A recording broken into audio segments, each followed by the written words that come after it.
A group of Northland residents have banded together to fight their council's position on climate change. The Kaipara Council has made a number of cuts to proposals that would have protected against global warming. The Mayor and Deputy Mayor say the funding is no longer needed. Climate correspondent Isabel Ewing reports. Extreme weather events have hit this district hard. Hillsides collapsing over roads, kumara farms flooded for days.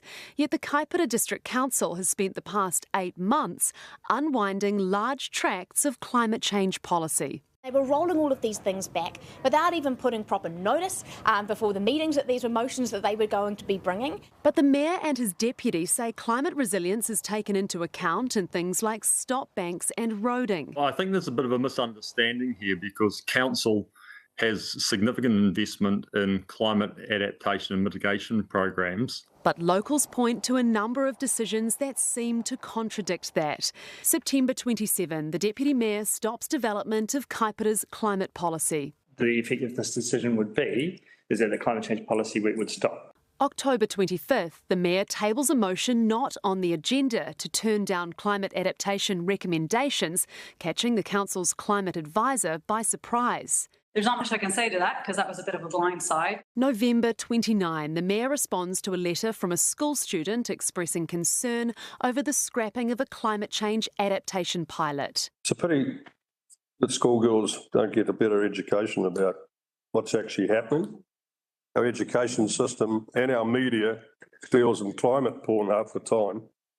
Doesn't come out and show people what the actual empirical evidence is so. It's widely accepted that the world is on track for 3 degrees of warming, which will bring increased severe weather. Do you and the Mayor accept that science?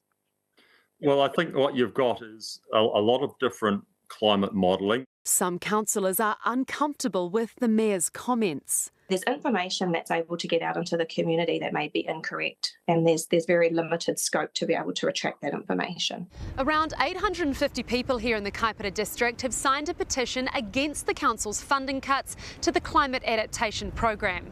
And locals say Craig Jepson's comments on climate change indicate he's sceptical of the science, something they didn't realise when voting him in. So a bit of a surprise for people? Totally, yeah. No, I think it blindsided us all.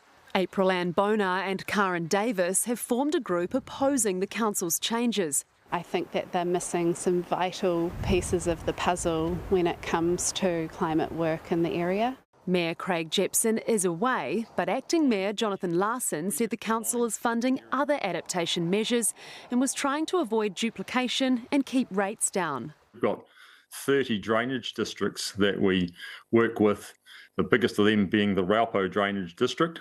And that protects these communities from coastal flooding and inundation. Submissions are open to the Kaipara long-term plan so residents can have their say on how their district prepares for climate change. Isabel Ewing, Newshub.